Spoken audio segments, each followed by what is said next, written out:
નમસ્કાર, સ્વાગત છે આપનું લોકમંચમાં. અને ભારતની વાત કરીએ તો ભારતમાં ચૂંટણીનો માહોલ ક્યારે નથી હોતો એ સવાલ છે. કારણ કે સમયાંતરે કોઈને કોઈ ચૂંટણી કાં તો પછી કોઈ રાજ્યની હોય કાં તો દેશની હોય, આ ચૂંટણીઓ ચાલતી હોય છે અને એમાં જે રાજકીય ગરમાવો આવતો હોય છે. ખાસ તો 2024 લોકસભાની ચૂંટણીને વાર છે, પણ એ પહેલાં જે વિધાનસભાની ચૂંટણીઓ છે એવું કહેવાય છે કે એ સેમિફાઇનલ છે. પછી એ મધ્યપ્રદેશ હોય કે રાજસ્થાન હોય, છત્તીસગઢ હોય કે કર્ણાટક હોય. અને અત્યારે જુઓ કર્ણાટકમાં જ્યારે ચૂંટણી યોજાવા જઈ રહી છે ત્યારે રાજકીય ગરમાવો તેજ જોવા મળી રહ્યો છે. ને એમાં જે ચૂંટણી સભાઓ થાય છે ને એમાં એક એક વાતો અને એક એક વાક્યો જે બોલાતા હોય છે એની બહુ જ નોંધ લેવાતી હોય છે. ને એવું જ એક વિવાદાસ્પદ નિવેદન મલ્લિકાર્જુન ખડગેએ વડાપ્રધાન નરેન્દ્ર મોદી માટે કર્યું છે. અને કર્ણાટકમાં ચૂંટણી પ્રચાર દરમિયાન તેમણે પ્રધાનમંત્રી નરેન્દ્ર મોદીને ઝેરીલા સાપ કહ્યા છે. હવે સવાલ એ છે કે એના બાદ એમણે એમ કહ્યું કે તમે તેને ઝેર સમજો કે ન સમજો, પરંતુ જો તમે તેને ચાખશો તો તમે મરી જશો. આવી વાત પણ એમણે કરી છે. અને ચૂંટણી પ્રચાર તેજ થઈ રહ્યો છે ને એ જ દરમિયાન જ્યારે આ નિવેદન આપ્યું છે ત્યારે ખાસ આ પહેલાં પણ ગુજરાતમાં જ્યારે ચૂંટણી હતી ત્યારે વડાપ્રધાન નરેન્દ્ર મોદીને રાવણ ગણાવવામાં આવ્યા હતા. ત્યારે ભારતીય જનતા પાર્ટી કરી છે કોંગ્રેસની હતાશા છે અને હતાશામાં કોંગ્રેસ આ બોલી રહ્યું છે. જનાધાર કોંગ્રેસે બિલકુલ ગુમાવી દીધો છે, એટલે હવે આ પ્રકારના નિવેદન કરી રહ્યા છે. ખડગે ત્યારબાદ પોતાનું નિવેદન ફેરવી તોડ્યું.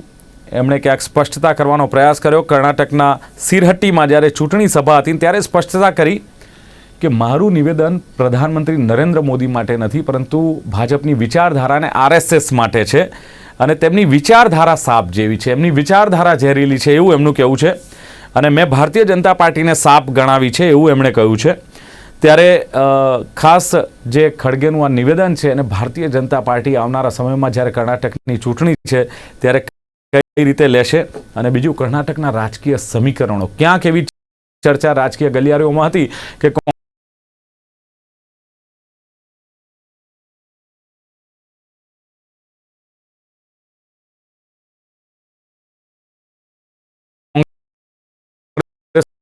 થોડી મજબૂત થઈ રહી છે કર્ણાટકમાં. અને આ નિવેદન અથવા તો આને જો ભૂલ કહીએ જે પણ હોય, ભારતીય જનતા પાર્ટી આ નિવેદનને લઈને કયા પ્રકારની રાજનીતિ કરે છે અને રાજકીય સમીકરણો બદલી શકે છે કર્ણાટકના સવાલ છે. અને 2007માં પણ મોતના સોદાગર જ્યારે નરેન્દ્ર મોદીને કહેવામાં આવ્યું હતું ત્યાર પછી આખો રાજકીય માહોલ બદલાયો તો આપ સૌને ખબર છે. આ નિવેદન મુદ્દે ચર્ચા કરી છે. ચર્ચા કરવા માટે મારી સાથે જોડાયા છે ભારતીય જનતા પાર્ટીના નેતા ડોક્ટર હેમંત ભટ્ટ મારી સાથે જોડાયા છે. હેમંતજી, સ્વાગત છે આપનું.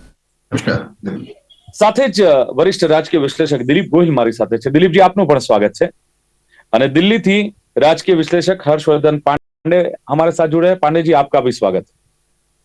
યસ દિલીપભાઈ, શરૂઆત આપનાથી કરીશું કે જે પ્રમાણે આ ગુજરાતની ચૂંટણી વખતે જે રાવણ કહેવામાં આવ્યા હતા અને હવે જયારે ઝેરીલા સાપ કહેવામાં આવ્યા છે નરેન્દ્ર મોદીને, કોંગ્રેસને ખબર છે કે એક એક વાક્ય જયારે આપણે બોલીએ ત્યારે પછી એ રાવણ હોય કે પછી મોત કા સોદાગર હોય, નીચ શબ્દ હોય, તો એનો એમને જવાબ મળ્યો છે, જનતાએ આપ્યો છે. ભારતીય જનતા પાર્ટી એનો ખૂબ ફાયદો ઉઠાવે છે. ન કેમ ઉઠાવે? કારણ કે આ તો પોલિટિકલ પાર્ટી છે, આનું નામ તો રાજનીતિ છે. શું લાગે છે, વારંવાર આવા નિવેદનો કરવા આને એમનાથી બોલાઈ ગયેલી ભૂલ કહીશું, ઉદ્દેશ્ય શું, અને કઈ રીતે જુઓ છો આ નિવેદનને?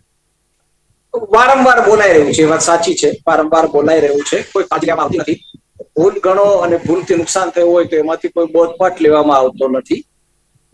મને એવું લાગે છે કે લગભગ દરેક ચૂંટણીમાં એકવાર તો આવા કોઈ શબ્દ પર કે આવી કોઈ વાણી ઉપર ડિબેટ કરવાનું થયું છે. લગભગ એક ચૂંટણીમાં 2 કે 3 વાર કરવાનું થયું હોય એવું યાદ આવે છે છેલ્લા 10-15 દરમિયાન. હવે એકચ્યુઅલી થાય છે એવું કે હવે શું બોલવું, કારણ કે બધી જે કઈ બોલવા જેવું શબ્દો ફેરવીને વાક્યો ફેરવીને રૂપક ને ઉપમા આપીને ઘણી બધી બાબતો આપણે કહી ચુક્યા છીએ. એટલે હવે આમાં અલગ રીતે કેવું શું એ પણ મૂંઝવણ છે. એ જૂની પદ્ધતિ છે, એ જ રીત છે, કંઈક બોલી જવાનું પછી માફી માંગી લેવાની અથવા તો મારો કહેવાનો ભાવ નહોતો આવું કહેવાનું, એ બધું થાય છે. કર્ણાટકના સોશિયલ મીડિયામાં આજે શું ચાલી રહ્યું છે આપણે જાણતા નહીં હોય. કન્નડ ભાષામાં આ બધી બાબતો ચગાવવામાં આવી હશે. કારણ કે આમાં છે કે જે નેતા અથવા તો જે પક્ષ વિક્ટિમહુડ વધારે સારી રીતે પ્લે કરી શકે, એટલે કે આ જો ને યાર મને જ બધા દોષ દે છે, મને જ બધા ગાળો દે છે, એવું જે કહી શકે એને ફાયદો થતો હોય છે. માત્ર રાજકારણમાં નહીં, સમાજમાં પણ કેટલાક લોકો હોય છે કાયમ રોદડા જ રોતે કે આ જો ને યાર મને જ આવું છે, હું આમ કરું, હું કેટલો સારો, મને બધા કહે છે, ચાલે છે. રાવણ શબ્દ ચાલ્યો હશે એવું આમ તમારે આંકડા રીતે કેવું હોય તો કહી શકે 156, પણ આપણે જાણીએ છીએ કે ગુજરાતમાં કારણ જુદા હતા અને ભાજપને બહુ સારી સફળતા મળી હતી. પરંતુ ઘણા બધા કારણોમાં એક કારણ પણ ગણાશે હકીકતમાં ગુજરાતમાં જયારે ખડગે આવ્યા ત્યારે એમણે એક બે જે વાત કરી હતી વધારે અગત્યની હતી. મને લાગે છે ગુજરાત કોંગ્રેસના નેતાઓએ સમજી શક્યા નહીં અથવા તો એના પર ધ્યાન ન ગયું. એમણે તો એવું કહ્યું હતું કે ભાઈ મારું તો પાણી પીવા, મારી તો ચા પીવા માટે પણ કોઈ તૈયાર નથી. એક ચા વાળા આપણે વડાપ્રધાન બન્યા છે, સફળતા મળી છે, આ દેશમાં મળી શકે છે, જુદી વાત છે, પણ મારી તો ચા પીવાની પણ મારી ચા પીવા પણ લોકો તૈયાર નથી થતા. એવી અમારી સામાજિક સ્થિતિ છે, એટલી અમારી કરુણતા છે, એટલા અમે પછાત અને પીડિત છીએ. પણ એ વાત આગળ નહોતી થઈ શકી. એને બદલે આવા જયારે શબ્દો આવે ત્યારે તમારો હરીફ પક્ષ હોય એ સ્વાભાવિક છે કે એનો લાભ લેવાની કોશિશ કરે. કર્ણાટકમાં તમે ઉલ્લેખ કર્યો એ પ્રમાણે અત્યારે ફાઇટ સારી એવી છે, કોંગ્રેસ સારી રીતે ત્યાં લડી રહી છે, થોડી ઘણી જૂથબંધી. આપણે જે ગુજરાતમાં બહુ ચર્ચા કરતા હતા, દર અઠવાડિયે કોઈ એક નેતા કોંગ્રેસ છોડીને ભાજપમાં જોડાય એ સમાચાર આપણે ચલાવતા હતા. અત્યારે કર્ણાટકમાં ઊંધું થયું છે. શેટાર અને સવાની જેવા બે ત્રણ મોટા નેતા ઉપરાંત ઘણા બધા નેતાઓ બીજેપી છોડીને કોંગ્રેસમાં જોડાયા છે. જનતા દળ એસ છોડીને અથવા તો કોંગ્રેસમાં જોડાયા છે, અથવા તો ભાજપ છોડીને જનતા દળ એસ માં જોડાયા છે. એવું ત્યાં બન્યું છે. ત્યાં 40% કમિશન ખાનારી આ સરકાર છે, એ પ્રકારના આરોપો થયા છે. ડીકે શિવકુમાર કે જે એના બહુ મોટા નેતા ગણાય છે, અને સિદ્ધરામૈયા, એમના પણ શબ્દો માટે અને એની સામે બીજેપીના નેતાઓના શબ્દો માટે પણ બહુ બધી ચર્ચાઓ થઈ છે. એટલે મને લાગે છે હવે નવું કંઈ કહેવા માટે આપણી પાસે નથી. આવું થતું રહે છે, અને જે પક્ષને વિક્ટિમહુડનું કાર્ડ ખેલતા આવે, વધારે આવડે, એને ફાયદો થતો હોય છે. પણ ફાયદો થાય કે ન થાય, આપણે તો એટલું જ કહેવું પડે કે કોઈ પણ નેતાએ, કોઈ પણ પક્ષે આ પ્રકારની વાણીનો ઉપયોગ ન કરવો જોઈએ. પોતાની વાત કરો ને, બેસ્ટ એ છે કે તમે તમારી વાત કરો, તમે શું કરવા માંગો છો, તમે શું વિકલ્પ આપો છો, એ વાત કરવી એ જ મને લાગે છે બેસ્ટ હોવી જોઈએ. પણ હોવું જોઈએ એવું હોતું નથી. बिल्कुल हर्षवर्धन जी, जिस तरह मतलब कर्नाटक विधानसभा चुनाव की बात करें, प्रसार हो रहा है, और प्रचार के दौरान खड़गे जी ने जो पीएम के खिलाफ विवादित जो बयान दिया है, उन्होंने कहा कि जहरीले सांप की तरह हैं वड़ा प्रधान नरेंद्र मोदी, अगर कोई इसे चखेगा तो मर जाएगा। ये बात क्या कांग्रेस को नुकसान कराएगी? कर्नाटक में जो राजकीय समीकरण फिलहाल बन रहे हैं, थोड़ी सी मजबूत कांग्रेस दिखाई देती है, पर अब क्या लगता है कि इस बयान से कुछ असर पड़ेगा इस राजनीति पर? देखिए, पहले की अगर हम बात करें तो मौत का सौदागर बताने मामले से ही आपने देखा कि किस तरीके से कांग्रेस का पूरी तरह से सफाया गुजरात के अंदर हो गया है। पिछले कुछ समय से हम जो ट्रेंड देखें तो वो ये साफ तौर पर दिखाता है कि कांग्रेस जो है जैसे-जैसे चुनाव पास आता है तो ऐसे मुद्दे पे खुद ही मतलब अपने को सरेंडर कर देती है, जिसके चलते जो है उसकी स्थिति बहुत खराब हो जाती है। दिलीप भाई, है क्या कि नेता तो आते रहेंगे, जाते रहेंगे, लेकिन उनसे जो शब्द हैं, उनका जो संदेश है वो हमेशा याद किया जाएगा। क्या वो मर्यादा बनाए रखने के लिए याद किए जाएंगे या मर्यादा तोड़ने के लिए याद किए जाएंगे, ये उन्हें तय करना है, कांग्रेस को तय करना है। और विरोधियों के खिलाफ अपशब्द और एक दूसरे पर व्यक्तिगत हमला, ये एक तरीके से नए भारत की नई तहजीब है, जिसके सामने सबने जो है एक तरीके से सर झुका लिया है। हमें दिल से इस पे जो है चिंता करने की आज जरूरत है। और ये जीत का विश्वास है या ये घमंड है या हार का खौफ है जो उनको नीचे गिरा रहा है, ये कांग्रेस को तय करना पड़ेगा। पहले भी आप देखिए कि किस तरीके के शब्दों से उन्होंने प्रधानमंत्री प्रधान सेवक की तुलना की थी। कभी आपने रावण कहा, कभी राक्षस कहा, कभी हिटलर कहा, क्या क्या नहीं कहा गया। और उसके बावजूद देखा आपने कि जनता की प्रतिक्रिया जो है इन सारे मुद्दों पर बेहद तल्ख रही है। उन्होंने कांग्रेस की इन गालियों के विपरीत जनादेश दिए हैं। और आप देखिए कि खड़गे और राहुल गांधी अगर ये सोच रहे हैं कि मोदी सरकार की नीतियों, कार्यक्रमों, चुनावी वादों के खिलाफ वो इस तरह के अगर अभियान चलाएंगे तो वो चलाएं, ये उसका लोकतांत्रिक अधिकार है। लेकिन एक तरीके से आप प्रधानमंत्री पद की गरिमा और कालिक पोतने का काम जो कर रहे हैं, इसकी जो है प्रतिक्रिया बहुत गलत होगी और मुझे लगता है कि देश बर्दाश्त नहीं करेगा। और कर्नाटक के अंदर भी जो है मुझे ऐसा व्यक्तिगत तौर पे लगता है कि इसका बहुत कड़ी प्रतिक्रिया होगी। और मुझे लगता है ये जो खड़गे जी है वो मतलब वरिष्ठ नेता है, कांग्रेस के राष्ट्रीय अध्यक्ष भी है। भारतीय जनता पार्टी कह रही कि उनके आकाओं को खुश करने के लिए खड़गे जी ऐसा बोल रहे हैं, बाकी खड़गे जी ऐसा नहीं बोलते। ये तो हो ही जाता है कांग्रेस के साथ। आप देखिए कि और आकाओं में आपको पता है कि गांधी परिवार की ओर अंगुली निर्देश हो रहा है, क्योंकि उनको पता है कि वो किसके प्रसाद से जो है यहाँ तक पहुंचे हैं, तो जाहिर सी बात है उनका गुणगान तो वो करेंगे ही। लेकिन दिलीप भाई, राजनीति में मतभेद होते हैं, लेकिन वर्तमान में जो आपसी मतभेद है वो धीरे धीरे मनभेद में बदल जाएं, ऐसा देखने को कहीं मिल रहा है। और आप देखिए कि राजनीति का स्तर भी जो है गिरता जा रहा है। राजनीति में जो गिरावट आई है, इसका परिचय जो है ये नेता जो है अपने आचरण से कांग्रेस वाले जो दे रहे हैं, उनकी भाषा से भी जो ये साबित हो रहा है कि अभी जो चुनाव है, लोकसभा का चुनाव आने वाला है और आप देखिए कि विधानसभा के चुनाव है राज्यों में, तो सत्ता के लालच में इन कांग्रेस के नेताओं की बदजुबानी भी जो है वो आसमान को छूने लगी है।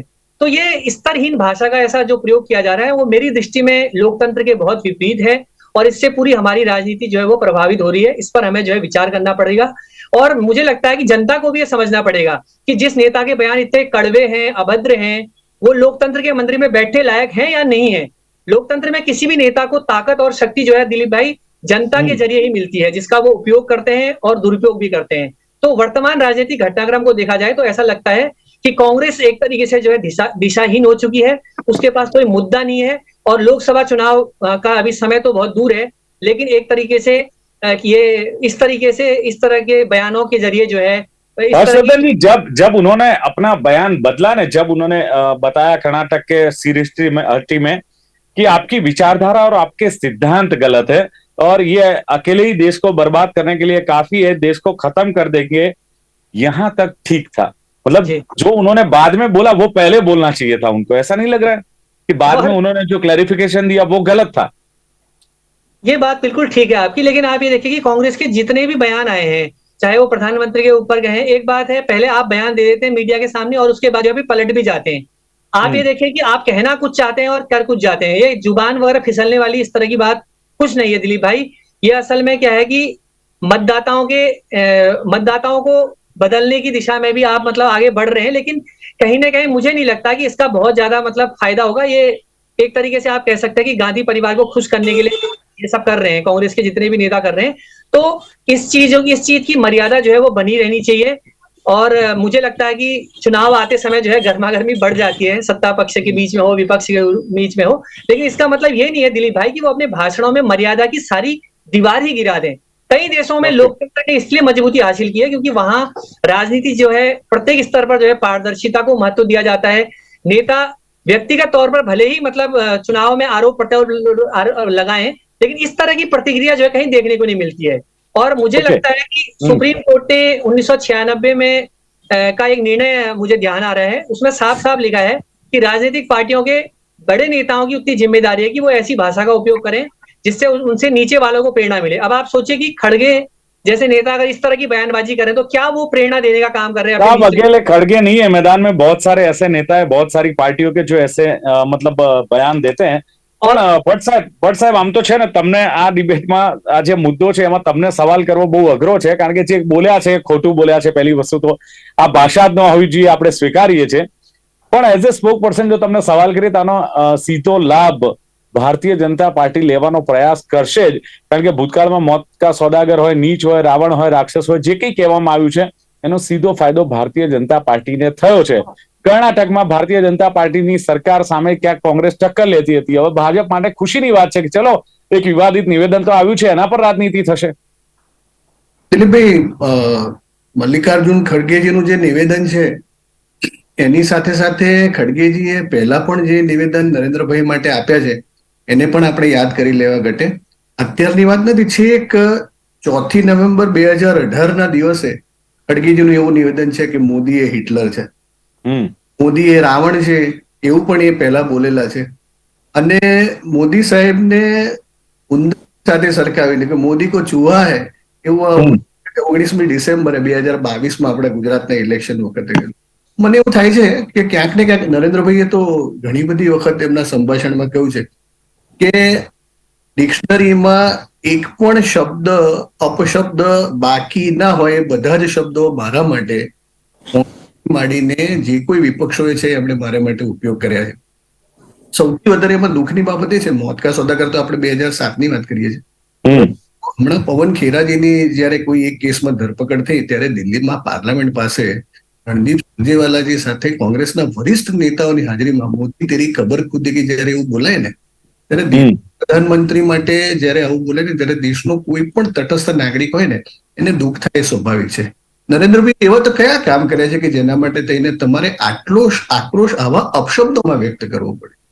જે વ્યક્તિના લીધે થઈને છેલ્લા 9 વર્ષમાં ભારતની ઇકોનોમી વિશ્વના 10મા સ્થાનથી 5મા સ્થાન સુધી પહોંચી, જે તમે 60-70 વર્ષમાં $2 ટ્રિલિયન ઇકોનોમી સુધી પહોંચતા તમને શ્વાસ ચડી ગયો, એ વ્યક્તિએ છેલ્લા 8 વર્ષમાં તમારી ઇકોનોમીને $3.5 ટ્રિલિયન સુધી પહોંચાડી। સાહેબ, છેલ્લા 8 વર્ષમાં તમે વિપક્ષ આખો પતાવી દીધો, ક્યાંય ટકવા ના દીધો, ક્યાંય રહેવા ના દીધો, એટલે પછી કાલે છે ને મને દિલીપભાઈ એક જાણીતી ટીવી ચેનલના માધ્યમની એક સમિટ હતી અને એમાં નરેન્દ્ર મોદીનું સંભાષણ હતું.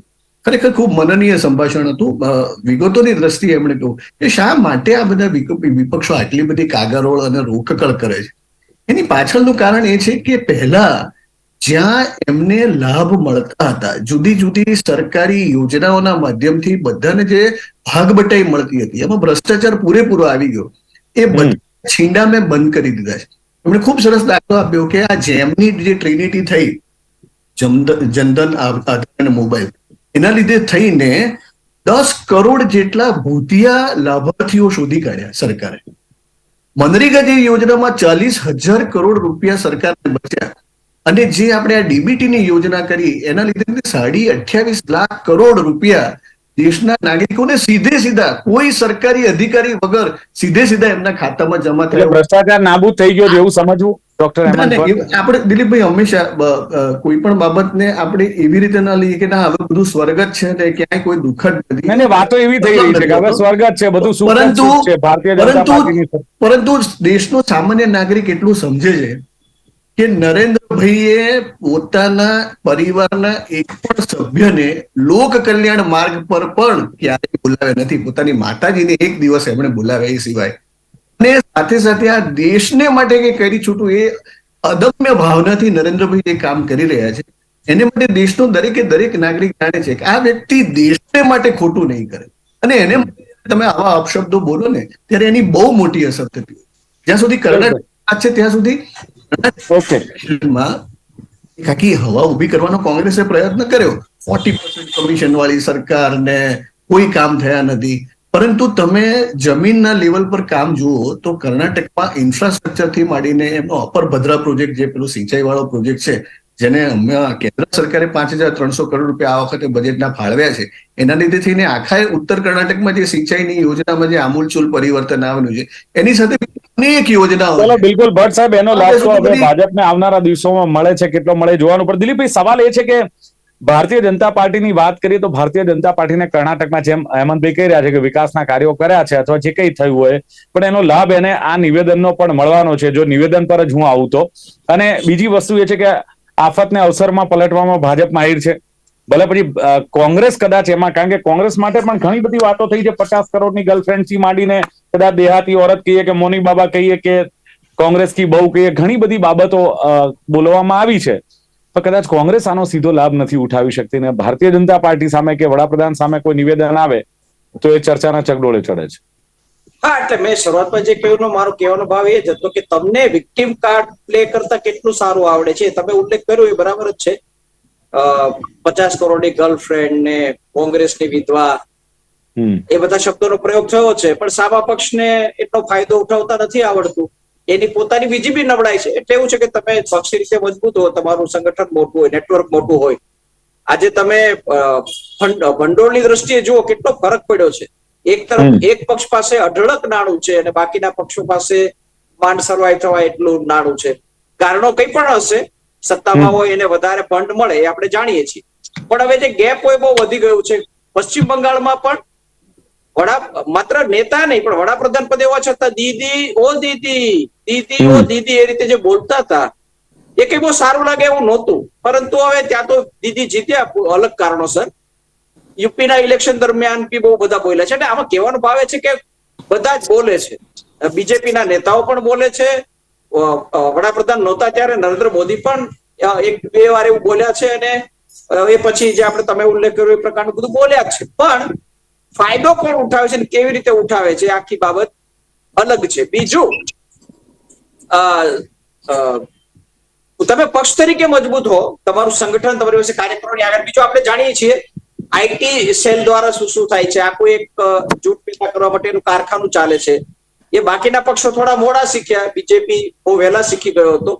એકવાર આ શબ્દ બોલે પછી એને કઈ રીતે પ્લે કરવામાં આવે છે અને કઈ રીતે સોશિયલ મીડિયા દ્વારા પહોંચાડી દેવામાં આવે છે, એ પણ એક જાતની તમે એને સ્કિલ કહો કે સ્કિલ, આફતને અવસરમાં ફેલાવવાનું તમે જે બી શબ્દ વાપરો એ પણ છે, એ પણ કરવું પડે. એટલે આપણે એવું તો ના કહી શકીએ કે ભાજપ જેમ કરે છે તમે પણ કરો, તમે પણ આઈટી સેલની મોટી ટીમ તૈયાર કરો તમે પણ જુઠ્ઠાણા તૈયાર કરો ને ફેલાવો. આપણે એવું કહીએ કે બધા બંધ કરે, બધા પક્ષો બંધ કરે, બધા લોકો વાણીમાં સંયમ રાખે અને પોતે શું વિકલ્પ આપી શકે છે. કારણ બીજો મજાની વાત એવી છે કે બધા પક્ષો વાત કરતા હોય છે, પોતે શું વાત કરે છે. આ પ્રકારના જે શબ્દો પ્રયોગ થયો હોય અથવા તો જેને આપણે કહીએ કે ઉશ્કેરણી કરાય એવું અથવા તો ધ્યાન બીજે જતું રહે એ પ્રકારની વાણીનો પ્રયોગ 20% થયો છે. 80% પોતાના પક્ષની વાત થઈ હોય, વિકાસની વાત થઈ હોય, વિપક્ષ છે વિકલ્પની વાત કરતો હોય છે. પણ આપણે પણ એ બાબત તરફ ઓછું ધ્યાન આપીએ છીએ, એ બાબત તરફ ધ્યાન આપીએ છીએ વધારે કે જ્યાં થોડો વિવાદ થયો હોય, થોડા શબ્દોનો એવી પસંદગી થઈ હોય. એટલે પ્રિન્ટ હતું ત્યારે એ હતું કે થોડું ચડાઈ જતું હતું. શું શબ્દો બોલ્યા હતા, કેવી રીતે બોલ્યા હતા એ ગળાઈને આવે અને લખાઈને આવે, બીજા દિવસે આવે, મર્યાદામાં આવે થોડું. એ સીધું જાય છે. સોશિયલ મીડિયાથી એને વ્યાપક કરવામાં આવે છે. એટલે મને લાગે છે બધા પક્ષો માટે આપણે એ વાત કરીએ કોણ ફાયદો કેટલો ઉઠાવે છે એ ખાલી ચર્ચાનો મુદ્દો છે, પણ ન થાય એવું કંઈક આપણે કરીએ.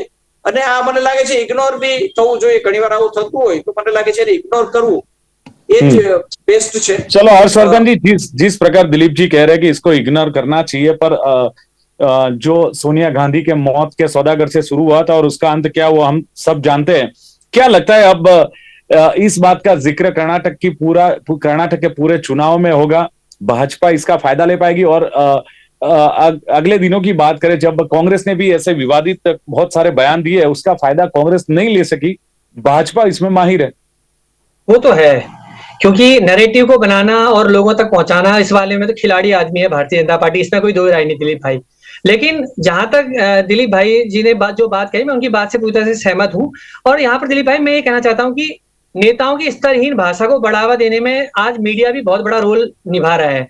मीडिया को चाहिए कि ऐसे नेता की बातों को आप ज्यादा तरजीह न दें. वो टीआरपी के चक्कर में जो बार बार उनको दिखाता है, अगर आप उनको न दिखाएं तो अपने आप ही उनका मनोबल ध्वस्त होता रहेगा. नेता का काम तो बोलने का है और वो बोलेगा, बोलना उसका काम है. ये तय करना हम लोगों का भी काम है कि हम क्या सुने और क्या ना सुने, और इसी आधार पर हम अपना वोट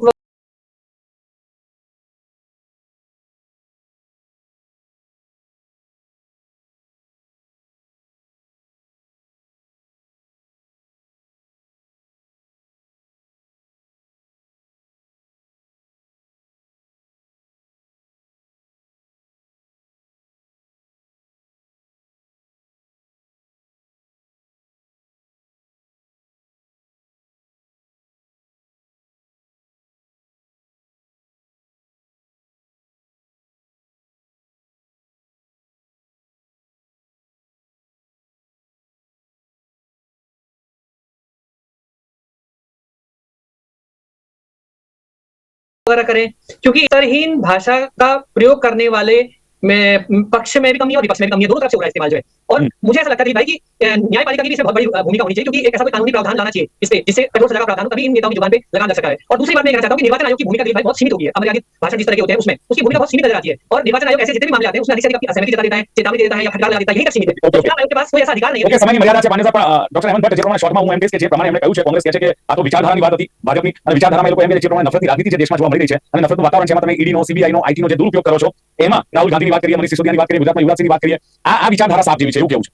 હું દિલીપભાઈ એ કોઈને કોંગ્રેસમાં નહેરુ ગાંધી પરિવારના શીર્ષસ્થ નેતૃત્વથી માંડીને છેક નીચેના નેતૃત્વ સુધી એ બાબત પહોંચતી નથી. એક સામાન્ય પરિવારનો નાગરિક આ દેશનો વડાપ્રધાન બની કેવી રીતે શકે? અને એ જે બેચેની છે ને, અને એ જે માનસિક અસ્વસ્થતા છે ને, એ દરેકે દરેક વિધાનમાં સ્પષ્ટ થાય છે. અને જે નરેન્દ્ર કામો કરી રહ્યા છે ને, મેં તમને 10 કરોડ લાભાર્થીઓ ભૂતિયા કે હવે ઘણા બધો બેસું તો ઉજ્જવલા ગેસ યોજનામાં કેટલા ભૂતિયા લાભાર્થીઓ, અન્ય યોજનામાં રેશન કાર્ડમાં કેટલા ભૂતિયા લાભાર્થીઓ, આ બધાનો જે ડંખ છે ને, કે જે ખરેખર એ કોંગ્રેસને વાગ્યો છે, એના લીધે કોંગ્રેસ આવી પાછળ. અને જયારે નહેરુ ગાંધી પરિવારમાં ઉપરનું શીર્ષસ્થ નેતૃત્વ એમ કહેતું હોય કે સારી મોટી ચોરે, બિહારના એક રાજેન્દ્રના એવું બોલ્યા કે ગુજરાતીઓ બધા ચોર છે. હવે તમે જયારે આવી ભાષા વાપરો તો તમને પ્રજા માફ કરવાની. એ જે બોલ્યા છે એમને તો એ પ્રમાણેની સજા જબરજસ્ત મળી ગઈ છે, અને ભારતીય જનતા પાર્ટીના જે નેતાઓ છે તમે ઉપરથી તમે સેટ જ એવી રીતે એક ટ્રેન્ડ કરો છો કે જેને બાકીના નેતાઓ આંધળું અનુકરણ કરીને એને એમણે એ લોકો એવું કહે છે કે ભારતીય જનતા પાર્ટી સેટ કરે છે ક્યારે ફરિયાદ કરવી, ક્યારે હાઈકોર્ટમાં કરવી, હાઈકોર્ટમાંથી ક્યારે પાછી ખેંચી લેવી, ક્યારે નિચલી કોર્ટમાં કરવી, જજ બદલાઈ ગયા એટલે આક્ષેપો થતા હોય છે. આપણે કરીએ ભારતીય જનતા પાર્ટી કોઈ દાડો અલ્હાબાદ હાઈકોર્ટ જેવો ચુકાદો જજોનો તોડીને વડાપ્રધાન કોઈ જબરદસ્તી બેસાડી નથી ઓકે, ઓકે. દીધા. સવાલ એ છે ટેન્યોર 5 વર્ષની 6 વર્ષ નથી કરી નાખી. એક્ઝેક્ટલી, પણ સવાલ એ છે કે આ નિવેદનો ન થવા ભારતીય જોઈએ. જનતા પાર્ટીના શાસનમાં લદાયું નથી. જ્યારે રાજનીતિ નીચલા સ્તરે રહી છે. મંત્રી, આખરે સવાલ એટલો છે કે રાજનીતિ નીચલા સ્તરે રહી છે. દરેક ચૂંટણીમાં એકાદ નિવેદન આવવું જોઈએ. શું બોલવું શું ન બોલવું એ એક વિચારીને જો બોલવું જોઈએ. અપશબ્દ આવે છે, ક્યાંક વ્યક્તિગત હુમલા આવે છે, એ ન થવા જોઈએ અને એના માટે તમામ લોકો જવાબદાર છે. તમામ લોકો એટલા માટે કહીએ છે કે મીડિયાને પણ એક મુદ્દો મળી જાય, મીડિયા પણ મુદ્દાને ચગાવે છે ટીઆરપીની લાઈનમાં અને એને લીધે વધારે બળ મળતું હોય છે. એ પણ ચોક્કસ સાચી છે, પણ ખાસ જે આ નિવેદનો થાય છે એને પ્રજા પણ ધ્યાનમાં લેતી હોય છે. રાજકીય પાર્ટીઓ એમની રીતે આ નિવેદનને ગોઠવતી હોય છે અને એનો ક્યાંક રાજકીય લાભ ઉઠાવવાનો પ્રયાસ કરતી હોય છે અને એમાં એક ચોક્કસ કહેવાય કે ભારતીય જનતા પાર્ટી આમાં માહિર છે. કોંગ્રેસ ક્યાંક કાચી પડે છે. બાકી નિવેદનો તો બધી તરફથી થાય છે અને એવા થાય છે જે ન થવા જોઈએ, પણ એ પોલિટિક્સ है, सब चलता है. ચર્ચાનું સમાપન કરીએ છીએ. દિલીપ ગોયલ, ડોક્ટર હેમંત ભટ્ટ અને હર્ષવર્ધન પાંડે ત્રણે ઉપસ્થિત રહ્યા. થેન્ક યુ, આભાર. તો દર્શક મિત્રો, લોકમંચ કાર્યક્રમમાં હતી આજની ચર્ચા મલ્લિકાર્જુન ખડગેનું વિવાદાસ્પદ નિવેદન. ફરી મળીશું એક નવી ચર્ચા સાથે. જોતા રહો ગુજરાત ન્યૂઝ. નમસ્કાર.